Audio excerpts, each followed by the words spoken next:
Good morning प्यारे बच्चों। Good morning ma'am. आज की केमिस्ट्री क्लास में आप सभी का पुनः स्वागत है।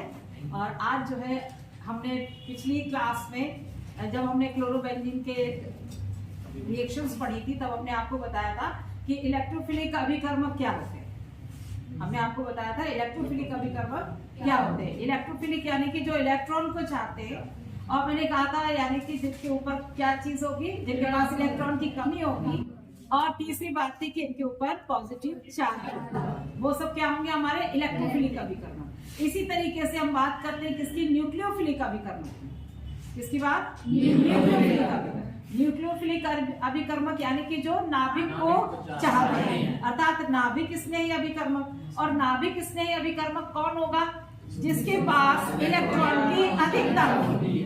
किसकी अधिकता होगी, इलेक्ट्रॉन की अधिकता होगी। और इलेक्ट्रॉन की अधिकता होगी यानी कि उसके ऊपर नेगेटिव चार्ज होगा, है ना। ऐसा भी होगा कि उसके ऊपर लोन पेयर ऑफ इलेक्ट्रॉन वहां पर एक्स्ट्रा मौजूद हो। लोन पेयर ऑफ इलेक्ट्रॉन किसे कहते हैं, जो कि बंध बनाने में, किसी भी रिएक्शन में बंध बनाने में, अभिक्रिया में भाग लेने के बाद जो बचे हुए इलेक्ट्रॉन होते हैं वो कहलाते हैं आपके लोन पेयर ऑफ इलेक्ट्रॉन। जैसा कि आपने नाइट्रोजन के ऊपर देखा होगा, है ना, जैसा कि आपने कार्बन के ऊपर भी देखा होगा, ऐसे ही आपने ऑक्सीजन के ऊपर दो देखे होंगे, है ना।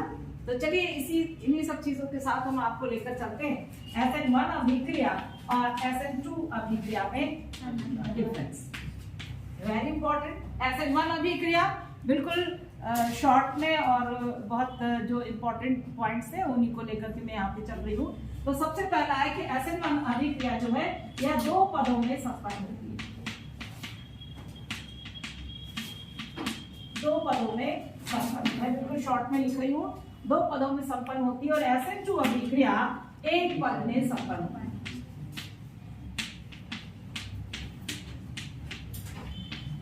एक पद में संपन्न होती है। कौन सी अभिक्रिया, SN2 अभिक्रिया। SN2 अभिक्रिया जो है वह एक पद में संपन्न होती है। इसी के साथ जो है हम इसमें SN1 अभिक्रिया और SN2 कोई भी अभिक्रिया जब होती है तो उसमें कहीं ना कहीं जो है किसी अभिक्रिया में एक बीच में आपका माध्यमिक यौगिक भी बनता है। क्या बनता है, माध्यमिक यौगिक जिसको हम कह सकते हैं कि ट्रांजिशन स्टेट, जैसे हम कहते हैं संक्रमण अवस्था। कौन सी अवस्था, संक्रमण अवस्था। तो हम कह रहे हैं कि SN2 अभिक्रिया एक पद में संपन्न होती है और उसी तरीके से इसमें संक्रमण अवस्था निर्मित होती है। कौन सी अवस्था निर्मित होती है, संक्रमण अवस्था निर्मित होती है। और इसमें हम क्या कहते हैं, इसमें संक्रमण अवस्था निर्मित नहीं होती। बिल्कुल हम डिफरेंस स्टाइल में हम इसको कर रहे हैं, तो हम लिख रहे हैं संक्रमण अवस्था निर्मित नहीं होती। और SN2 अभिक्रिया में संक्रमण अवस्था निर्मित होती है। ठीक है, इसके बाद हम चलते हैं, देखिए जैसा कि इसके जो SN1 और SN2 जो हमने लिखा हुआ है, हमको उसी से समझ में आ रहा है कि SN1 अभिक्रिया में कार्बोकैटायन बनता है। क्या बनता है, कार्बोकैटायन बनता है, कार्बोकैटायन निर्मित होता है। और SN2 अभिक्रिया में चूंकि वहां पर क्या है, संक्रमण अवस्था है, तो यह जो है यह मुक्त मूलक के द्वारा संपन्न होती है। किसके द्वारा होती है, मुक्त मूलक के द्वारा संपन्न होती है, संक्रमण अवस्था और मुक्त मूलक। ठीक है, इसके बाद हम लेकर के चलते हैं आपको चौथी चीज जो है कि SN1 अभिक्रिया एक आणुक अभिक्रिया है। कौन सी अभिक्रिया है, एक आणुक अभिक्रिया। आपने केमिकल काइनेटिक्स में पढ़ा हुआ है कि एक आणुक अभिक्रिया यानी कि जिसमें अभिकारक के अणुओं की संख्या एक होती है। अणु संख्या हम किसे कहते हैं कि अभिक्रिया में भाग लेने वाले अणुओं या आयनों की संख्या जो है वह क्या कहलाती है, मॉलिक्यूलरिटी या अणु संख्या। जबकि ऑर्डर ऑफ रिएक्शन की बात करते हैं हम, तो हम ये कह देते हैं कि ऑर्डर ऑफ रिएक्शन अभिक्रिया में भाग लेने वाले उन परमाणुओं, अणुओं या आयनों की संख्या होती है जिनका सांद्रण परिवर्तित होता है या जिन पर उस प्रक्रिया का वेग निर्भर करता है, वो हमारी क्या कहलाती है, अभिक्रिया की कोटि। तो इसी तरीके से जैसे ये एकाणुक अभिक्रिया है SN1 अभिक्रिया, वैसे SN2 जो है वह द्विअणुक अभिक्रिया है। कौन सी अभिक्रिया है, द्विअणुक अभिक्रिया। और हम अभिक्रिया की कोटि की बात करें तो अभिक्रिया की कोटि, ये पांचवा पॉइंट, ये फर्स्ट ऑर्डर रिएक्शन है, ये प्रथम कोटि की अभिक्रिया है। कौन सी अभिक्रिया, SN1 अभिक्रिया, प्रथम कोटि। और ये जो है SN2, ये हमारी द्वितीय कोटि की अभिक्रिया, सेकंड ऑर्डर ऑफ रिएक्शन, द्वितीय कोटि की अभिक्रिया। इसके बाद एक और बहुत इंपॉर्टेंट पॉइंट है हमारा, जो जिसमें हम कहते हैं कि इसमें रेसिमीकरण होता है। क्या होता है, रेसिमीकरण। अब रेसिमीकरण मुझे कौन बताएगा क्या होता है रेसिमीकरण? रेसिमीकरण क्या होता है? चलिए, नहीं याद है तो फिर से आप इस चीज को समझ लीजिए कि सबसे पहले बिल्कुल शुरुआत से मैं आपको बताती हूँ कि समतल ध्रुवित प्रकाश के तल को घुमा देने की क्षमता रखने वाले कार्बनिक यौगिकों के विलयन ध्रुवण घूर्णक या प्रकाशिक सक्रिय कहलाते हैं।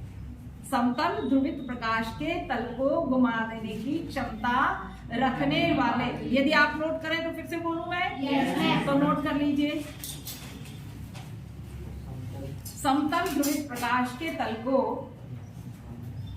समतल ध्रुवित प्रकाश के तल को, प्लेन पोलराइज्ड लाइट, समतल ध्रुवित प्रकाश के तल को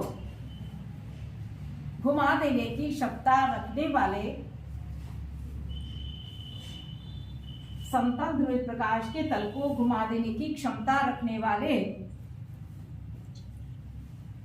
समतल ध्रुवित प्रकाश के तल को घुमा देने की क्षमता रखने वाले कार्बनिक यौगिकों के विलयन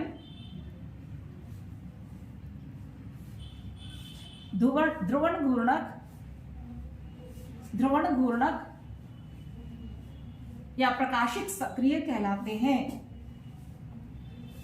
ध्रुवण घूर्णक या प्रकाशिक सक्रिय कहलाते हैं।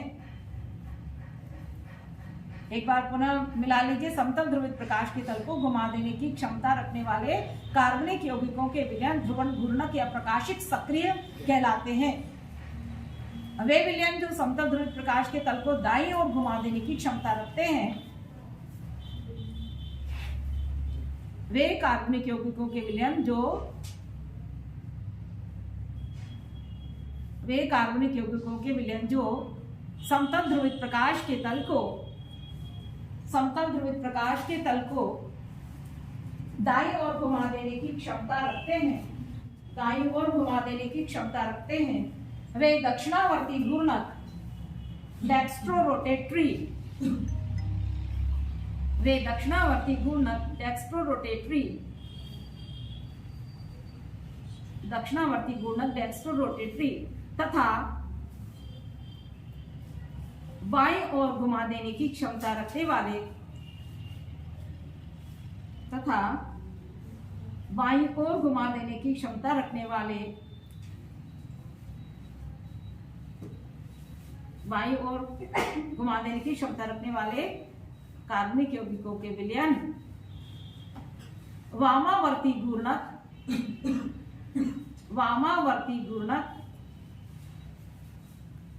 वामावर्ती घूर्णक लीवोरोटेटरी कहलाते हैं।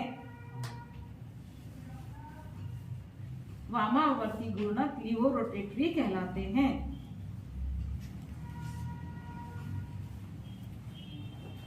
आगे लिखे, डेक्स्ट्रोरोटेटरी को हम कैपिटल डी और लीवोरोटेटरी को हम कैपिटल एल के द्वारा प्रदर्शित कर सकते हैं।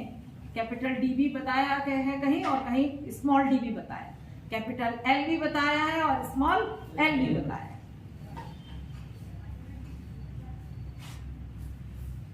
आगे लिखें, 50% डी, 50% डी अर्थात डेक्स्ट्रोरोटेटरी प्लस 50% एल 50% L अर्थात लीवोरोटेटरी मिश्रण रैसिमिक मिश्रण कहलाता है।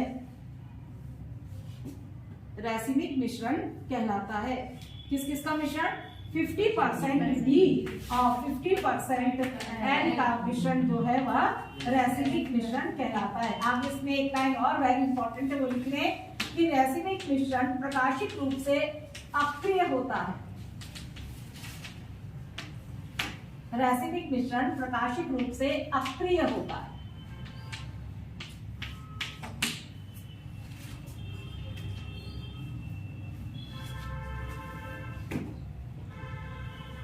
रैसिमिक मिश्रण प्रकाशिक रूप से अक्रिय होता है। ये कई बार पूछा गया है आपके ऑब्जेक्टिव में।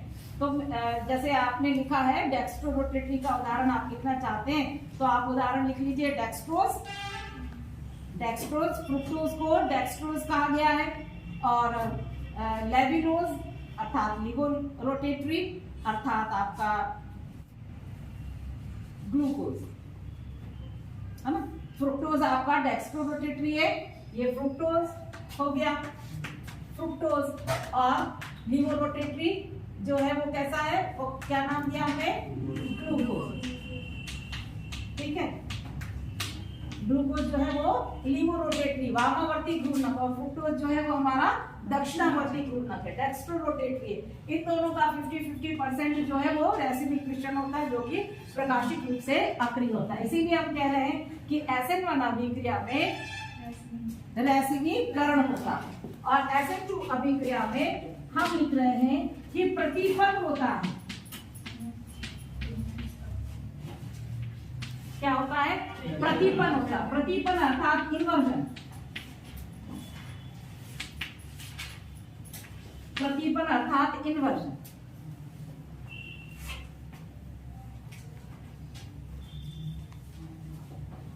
तो इसमें जो है जैसे डी फॉर्म का जो हमारा कार्बनिक यौगिक रहेगा उसको वो यदि L फॉर्म में बदल जाता है तो हम उसको कहते हैं प्रतिपन, है ना। मतलब उसमें जो है उसका विन्यास उल्टा हो जाता है तो उसको हम कहते हैं इन्वर्जन या प्रतिपन।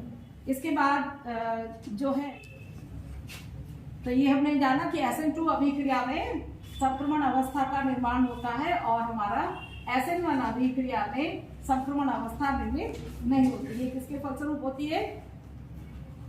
कार्बोकैटायन। ठीक है, हाँ। तो SN2 अभिक्रिया में जो है हमने कहा कि इमर्जन होता है और उसमें रेसिमाइजेशन होता है।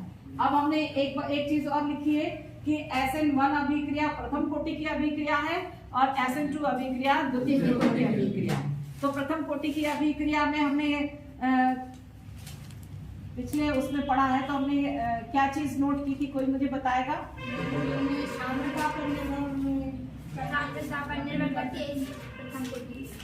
कौन सी अभिक्रिया? प्रथम कोटि की अभिक्रिया में हम कहते हैं कि अभिक्रिया की दर या रेट ऑफ रिएक्शन सांद्रण के समानुपाती।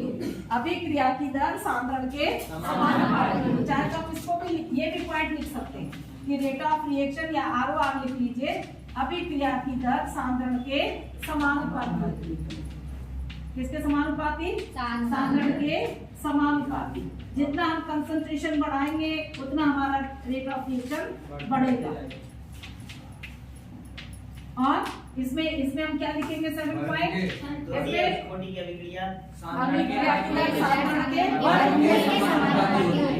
ठीक है, यहाँ लिख लीजिए अभिक्रिया की दर सांद्रण के वर्ग के समानुपाती होती है। अभिक्रिया की दर सांद्रण के वर्ग के समानुपाती होती है। सांद्रण के वर्ग के समानुपाती। यानी कि जैसे कि इसका मैंने आपको वो भी बताया था कि अभी यदि हम सांद्रण 2 गुना करते हैं तो अभिक्रिया की दर जो है वो 4 गुनी हो जाती है। ठीक है, तो मुझे लगता है कि ये चीज आपको बहुत अच्छे से समझ में आ गई होगी और आपका ये पूरा SN1 और SN2 अभिक्रिया का बिल्कुल शॉर्ट में और बिल्कुल आपका हृदय निकल के आ गया है, जो मुझे लगता है आप उसको याद कर लेंगे तो आपको कभी परेशानी नहीं होगी। ठीक है, तो अब आगे चले। इसको सबने सभी लोग सारे बच्चे नोट कर लीजिए, फिर अपन आगे चलेंगे।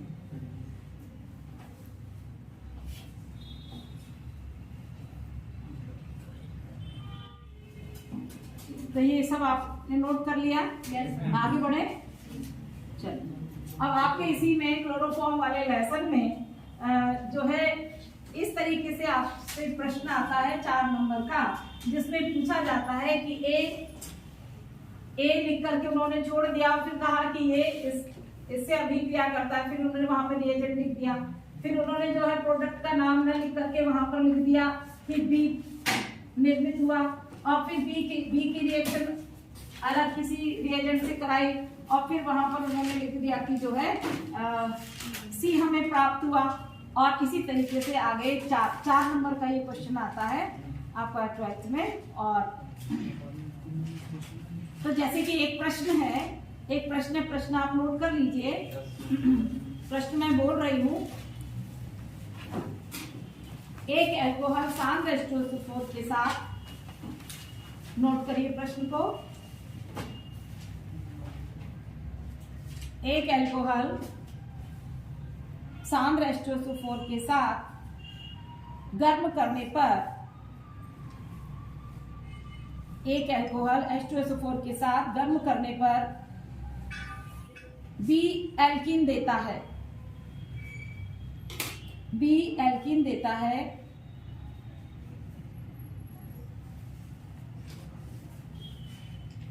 बी को ब्रोमीन जल में प्रवाहित करने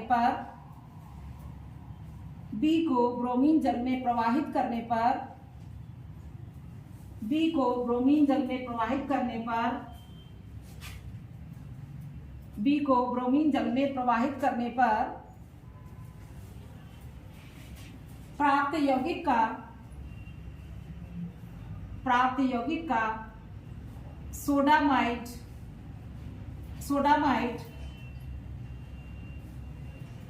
की अधिकता द्वारा विहाइड्रोजनीकरण करने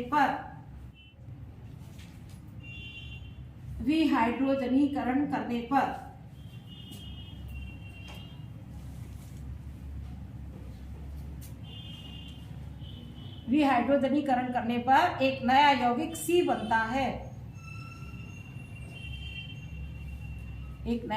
C बनता है, यह C H2SO4 की उपस्थिति में,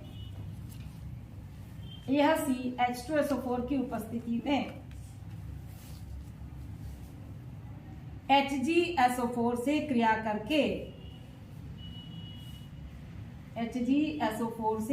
करके यौगिक D देता है। तो यौगिक ABCD को पहचानिए। तो देखिए, सबसे पहले उन्होंने क्या कहा है, एक एल्कोहल जो किससे अभिक्रिया करके, H2SO4 से अभिक्रिया करके क्या देता है, बी एल्कीन देता है। ये उन्होंने आपको हिंट भी दे दिया कि क्या देता है, बी एल्कीन, है ना। तो अगला फिर उन्होंने कहा कि बी एल्कीन जो है वो किससे अभिक्रिया करता है, बी जो है वो अभिक्रिया करता है ब्रोमीन से, और ब्रोमीन देता है सी, यही है ना, है ना। और फिर सी जो है वो किससे अभिक्रिया करता है, सोडामाइट की उपस्थिति में, यही है प्रश्न। NaH2 की उपस्थिति में देता है डी, और फिर ये डी जो है यह सी जो है मैम H2SO4 की उपस्थिति में HgSO4, अच्छा CH2SO4 और HgSO4, प्रश्न तो बताइए, क्रिया करके HgSO4 से अभिक्रिया करके डी देता है, ठीक है। चलिए, तो ABCD को हमें पहचानना है। तो देखिए, आपने रिएक्शंस पढ़ी सारी आपने 11th में देखा होगा कि जब हम C2H5OH की अभिक्रिया कराते हैं किससे, H2SO4 से, किससे कराते हैं, H2SO4 से, तो हमें प्राप्त होता है C2H4। क्या प्राप्त होता है, C2H4 को हम ऐसे भी लिख सकते हैं। जब इन्होंने लिखा हुआ है कि एल्कीन, हमने लिखा है यहाँ CH2 और डबल बॉन्ड CH2, ये हमारा क्या हो गया, ये हमारा B हो गया, और जो कि क्या है, एल्कीन है। फिर आप सभी जानते हैं इस चीज को कि एल्केन, एल्कीन और एल्काइन में जब हमने डिफरेंस आपको लिखवाया था तब मैंने आपको बताया था कि एल्कीन और एल्काइन जो है वह कैसे हाइड्रोकार्बन है, असंतृप्त हाइड्रोकार्बन है। असंतृप्तता का परीक्षण जो है हम किसके द्वारा करते हैं, हम दो अभिकर्मकों के द्वारा करते हैं। एक हमने कहा बेयर अभिकर्मक के द्वारा और दूसरा हम ब्रोमीन जल के द्वारा। किसके द्वारा, ब्रोमीन जल के द्वारा। तो जो भी असंतृप्त होता है यौगिक वह इसका रंग उड़ा देता है, किसका, बेयर अभिकर्मक का रंग उड़ा देता है। तो उसी तरीके से हम यहाँ पर लिख रहे हैं, ये हमारा बी आ गया, बी अर्थात यहाँ पर ये वाली रिएक्शन कंप्लीट हो गई। अब यहाँ पर हम पुनः लिख देते हैं C2H4 लिख दिया हमने। चलिए हम वैसे ही लिखते हैं CH2 और डबल बॉन्ड CH2 और प्लस हमने क्या लिखा है, Br। अब C जो हमें प्राप्त होगा वो क्या प्राप्त होगा, ये देखिए CH2Br और CH2Br, एथिलीन डाइब्रोमाइड। क्या प्राप्त हुआ है हमें, एथिलीन डाइब्रोमाइड, ये हमारा C हो गया। अब एथिलीन डाइब्रोमाइड का क्या करने पर क्या दिया है उन्होंने, क्या दिया है, आपने सवाल गलत बोला। एथिलीन डाइब्रोमाइड, डाइब्रोमाइड के बाद जो है आप उसमें देख रहे हैं विहाइड्रोजनीकरण करने पर आपने एक बीच वाली स्टेप छोड़ दी है, सुन रहे हैं। हाँ, इसका क्या करने पर, सोडामाइड की अधिकता में विहाइड्रोजनीकरण करने पर, क्या करने पर, विहाइड्रोजनीकरण करने पर। विहाइड्रोजनीकरण करना यानी कि उसमें से हाइड्रोजन को निकाल देना। तो हमें क्या प्राप्त होगा, हमें डी प्राप्त होगा। यहाँ CH2Br और CH2Br था, विहाइड्रोजनीकरण किया हमने, यह हमारा C2H4 था, तो हमें प्राप्त होगा एसिटिलीन C2H2 एसिटिलीन। विहाइड्रोजनीकरण हमने उसमें से 2 हाइड्रोजन और निकाले। जब तक आप रिएक्शंस को नहीं करेंगे ढंग से तब तक आपको नहीं याद रहेगा। इसके बाद इन्होंने कहा कि हम 1% HgSO4 और 42% H2SO4 के साथ में अभिक्रिया कराते हैं, किसकी, इस एसिटिलीन की। तो जब हम एसिटिलीन की अभिक्रिया 1% HgSO4 और 42% H2SO4 के साथ कराते तो हमें एसिटाल्डिहाइड प्राप्त होता है, CH3CHO। क्या नाम है इसका, एस्टाल्डिहाइड। एस्टाल्डिहाइड का यूपीएससी नेम क्या है, एथेनल। क्या नाम है, एथेनल। फॉर्मेल्डिहाइड, मेथेनल।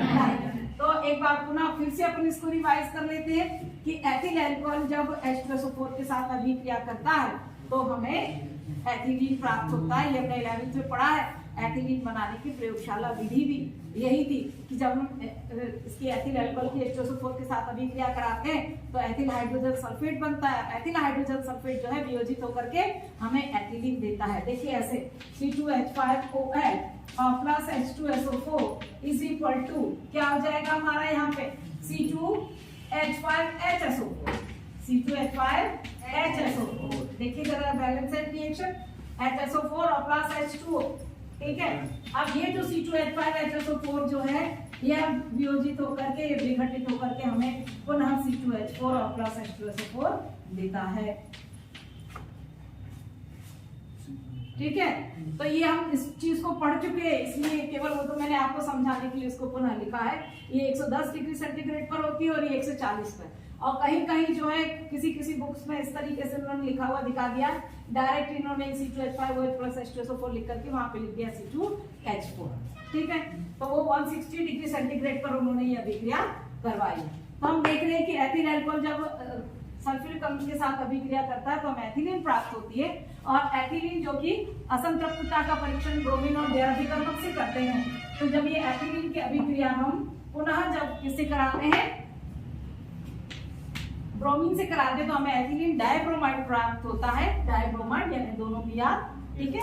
और एथिलीन डाइब्रोमाइड और फिर जब हम सोडामाइड द्वारा NaNH2 सोडामाइड, सोडा क्या होता है NaOH और फिर अमाइड बोल रहे हैं हम उसमें यानी NH2, तो NaNH2 सोडामाइड द्वारा जब हम हाइड्रोजनीकरण करते हैं तो हमें एसिटिलीन गैस प्राप्त होती है। एसिटिलीन कौन से उसका वो है सदस्य बताइए मुझे, कौन सी श्रेणी का, एल्कीन का, एल्काइन का, किसका है, एल्काइन का। किसका है? एल्काइन का। भाई ये इन चीजों को तो मत भूलिए, है ना। तो एल्काइन का है C2H2, है ना। और इसके साथ में जब हम 1% HgSO4 और 42% H2SO4 के साथ में अभिक्रिया कराते हैं तो हमें एसिटाल्डिहाइड प्राप्त होता है, एथेनॉल। ये समझ में आया सबको? अब इसके बाद एक और इसी तरीके का एक और सवाल है। चलो इसे नोट कर लीजिए, ये बहुत इंपॉर्टेंट है। जो 4 नंबर का जो प्रश्न विभेद वाला आएगा वो इसी में से आएगा, या इसमें से आएगा, या आपका जो एल्डिहाइड वाला जो चैप्टर है उसमें से, जिसमें वो इमीन और ये सब पूछे गए हैं, है ना। ये बहुत इंपॉर्टेंट है 12वीं के लिए। अभी जो 4 नंबर का डिफरेंस करने वाला जो क्वेश्चन एक्स्ट्रा ब्रिलियंट बच्चों के लिए जो आता है वो इसी टाइप का क्वेश्चन आएगा, या एक सवाल होगा, या इस तरीके का प्रश्न होगा, या उसमें से शॉर्ट नोट होगा कि कीटल क्या है, साइनोहाइड्रिन क्या है, हेमिएसिटल क्या है, एसिटल क्या है। ठीक है, नोट कर लिया सबने इसको? रफ कर दूं मैं? चलिए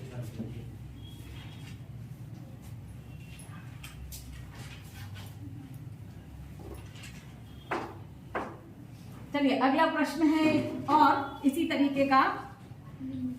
अब वह प्रश्न है कि निम्न को पहचानिए, निम्न को पहचानिए, निम्न को पहचानिए करके उन्होंने ऐसे दिया है, निम्न को पहचानिए।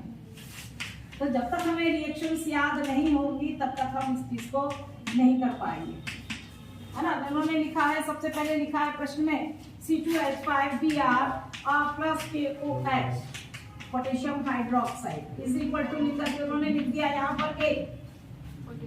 फिर उन्होंने उसके बाद लिखा है फिर देखिए, फिर उन्होंने इसके बाद A के लिखने के बाद यहाँ लिखा CaOCl2, ठीक है। फिर उन्होंने लिख दिया है, इसके बाद आपका हमें प्राप्त हुआ B, ठीक है। फिर उन्होंने उसके बाद अगला एक और दिया है, हाँ। फिर उन्होंने लिखा, देखिए, फिर उन्होंने लिखा यहाँ पर AG लिखा हुआ है। फिर AG के बाद यहाँ पर जो हमें प्राप्त हुआ वो C। फिर उसके बाद उन्होंने यहाँ पर लिखा है Hg++I। यही है ना, यही है ना सवाल? हाँ, क्या कह रहे हो? यही है ना। तो हमने लिखा है यहाँ C2H5Br प्लस KOH। आप सब जानते हैं, बहुत आसानी से आप इस रिएक्शन को कर सकते हो। यहाँ पर क्या आ जाएगा, क्या प्राप्त होगा हमें? Ethyl alcohol, C2H5OH, ethanol. क्या नाम है इसका? एथेनॉल। इसका कौन सा नाम है? एथेनॉल, है ना। इसके बाद आप देख रहे हैं कि C2H5OH हमने लिख दिया। उसके बाद यहाँ पर आ गया ये विरंजक चूर्ण, एथिल अल्कोहल पर विरंजक चूर्ण की अभिक्रिया से, ब्लीचिंग पाउडर की अभिक्रिया से क्लोरोफॉर्म निर्मित होता है। आप सभी जानते हैं, पढ़ चुके हैं आप इस चैप्टर को। तो जब हम एथिल अल्कोहल की अभिक्रिया विरंजक चूर्ण से कराते हैं तो हमें प्राप्त क्या होगा? CHCl3 क्लोरोफॉर्म, ठीक है। ये हो गया हमारा B। क्लोरोफॉर्म का IUPAC में क्या है? ट्राइक्लोरोमीथेन। अच्छा, क्लोरल क्या है? क्लोरल का सूत्र बताइए जल्दी से कोई। CCl3CHO। और इसका रासायनिक नाम क्या है? Very good, very good, very good, trichloroacetaldehyde, है ना। तो हमने लिखा है यहाँ CHCl3। फिर आप सभी जानते हैं, आपने क्लोरोफॉर्म की रिएक्शंस में पढ़ा होगा कि जब हम सिल्वर चूर्ण के साथ में अभिक्रिया कराते हैं तो हमें एसिटिलिटी प्राप्त होती है। ये वाली रिएक्शन में आपको लिख करके बताती हूँ पुनः, CHCl3 और प्लस 6Ag और प्लस CHCl3। यदि आपको रिएक्शन याद है तो आप बहुत आसानी से इसको लिख पाएंगे, 6AgCl और प्लस C2H2। तो यहाँ पे क्या प्राप्त हो जाएगा? C2H2 अर्थात एसिटिलीन, ठीक है। तो ये हमारा हो गया C, ठीक है। अब इसके पश्चात जो है अगले उन्होंने कहा, उन्होंने यहाँ पर ये नहीं लिखा कि 1% HgSO4 नहीं लिखा उन्होंने, वहां पर इन्होंने ये आयन लिख दिए Hg के, ठीक है। इन्होंने लिखा 42% H2SO4। इन्होंने केवल हिंट के लिए आपको यहाँ पर ये Hg++ इन्होंने लिख दिया है आयनिक फॉर्म में, ठीक है। तो यहाँ पर हमारा क्या हो जाएगा, एसिटाल्डिहाइड CH3CHO, ठीक है। तो ये आपका दूसरा ही सवाल था, है ना। जब तक आपको रिएक्शंस याद नहीं होंगी तब तक आप इन रिएक्शन संबंधी ऐसे प्रश्नों को हल नहीं कर पाएंगे। हाँ चलिए देखिए, एक और है, ए बी और सी को पहचानिए, है ना। तो इन्होंने लिखा हुआ है, अपन सीधा सवाल ही लिखती हूँ मैं। ये ए लिखा हुआ है इन्होंने, फिर लिखा है जलीय QH,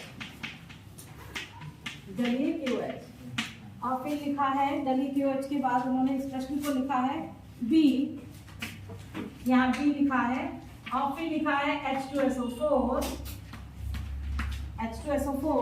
और H2SO4 के बाद C उन्होंने लिखा है, और C जो है उसकी अभिक्रिया उन्होंने करवाई है Cl2 से।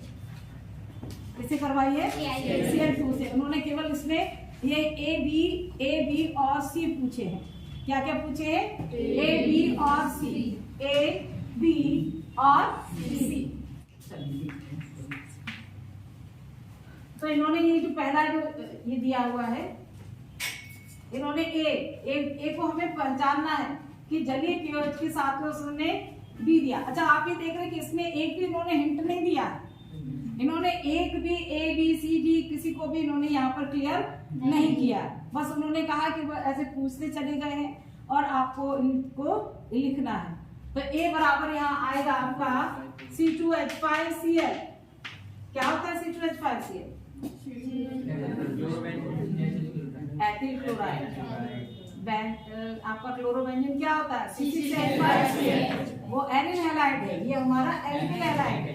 एल्किल हैलाइड जहाँ पर CH3 है, C2H5 है, C3H7 है। एल्किल समूह है जहाँ पर जुड़े हुए वो हमारे एल्किल हैलाइड है, और जहाँ पर हमारा बेंजीन या फेनिल मूलक जुड़ा हुआ है वहाँ पर वो हमारे एल्किल है ना, वो हमारे एरोमेटिक है, ठीक है। तो हमने ये कहा C2H5Cl जलीय QH के साथ में अभिक्रिया करके क्या बनाएगा ये C2H5OH। क्या बनाएगा ये C2H5OH क्या है हमारा? Ethyl alcohol. एथिल अल्कोहल अभी आपने नाम बताया एथेनॉल। एथेनॉल के क्या क्या उपयोग है, कौन बताएगा मुझे? बताइए। देखिए एथिल अल्कोहल जो है ईंधन के रूप में भी प्रयुक्त होता है, आप सबने पढ़ा होगा। पावर अल्कोहल पढ़ा है कि नहीं? और एथिल अल्कोहल ग्रेन अल्कोहल के नाम से भी जाना जाता है। ग्रेन अल्कोहल हम किसे कहते हैं? जो हमें अन्न से प्राप्त होते हैं, अनाज से जो हमें अल्कोहल प्राप्त होते हैं वो हमारे ग्रेन अल्कोहल कहलाते हैं। और ग्रेन अल्कोहल इसी का नाम है एथिल अल्कोहल का, है ना। स्टार्च से हम बनाते हैं ना एथिल अल्कोहल, है ना। जो आप बियर विस्की वगैरह ये सब देखते हैं, ये सब क्या कोई जौ से बनता है, कोई गुड़ से बनता है, कोई इससे बनता है। तो इस तरीके से जो है ये जो है एथिल अल्कोहल या एथेनॉल हमारा ग्रेन अल्कोहल कहलाता है। फिर एक और चीज पढ़ी होगी आपने, विकृतीकृत अल्कोहल, डीनेचर्ड अल्कोहल।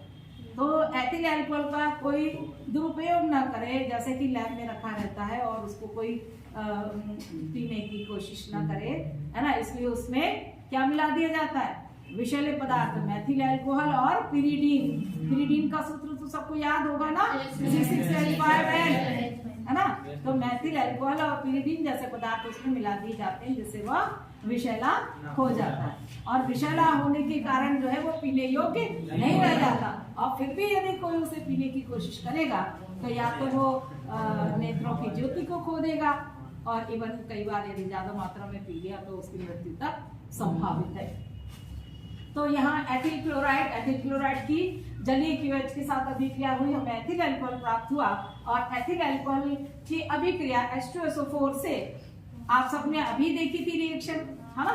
तो उसमें हमें क्या प्राप्त होगा? C2H4 ethylene. और जब एथिलीन की अभिक्रिया होगी किससे? Cl2 से। तो जैसा कि उसमें हमें प्राप्त हुआ था वैसे ही हमें इसमें भी एथिलीन डाइक्लोराइड प्राप्त होगा। एथिलीन डाइक्लोराइड CH2Cl और CH2C। क्या नाम हो जाएगा इसका? रासायनिक नाम होगा तो 1,2-डाइक्लोरोएथेन, 1,2-डाइक्लोरोएथेन, है ना। और वैसे हम इसको, इसका जो प्रचलित नाम है तो हम कहते हैं एथिलीन डाइक्लोराइड। क्या कहते हैं? Ethylene dichloride. ये हमारा एथिलीन, ये हमारा एथिल एल्कोहल, ठीक है। और ए हमारा क्या था? C2H5Cl। ए हो गया, ये हमारा बी हो गया, ये हमारा सी हो गया, और ये हमारा डी हो गया। तो मुझे लगता है कि आपको ये सवाल बहुत अच्छे से समझ में आ गए होंगे, है ना। तो इसी तरीके का एक नया क्वेश्चन अवश्य आएगा, बिल्कुल मान के चलिए आप। मैंने कहा या सवाल या ये, और या वो आपका कोई शॉर्ट नोट, है ना, नया सा, जो आप 4 नंबर का जो सब में अंतर कर दे, है ना। तो मुझे लगता है कि काफी कुछ समझ में आया होगा। एसिड 1 अभिक्रिया, एसिड 2 अभिक्रिया, और बाकी अपन ने जो तीनों रिएक्शन वाले जो सवाल किए हैं, ये भी आप सभी को बहुत अच्छे से समझ में आ गए होंगे। तो मैं अब आज की क्लास यहीं पर समाप्त करती हूँ। आप सभी का बहुत बहुत धन्यवाद। Thank you.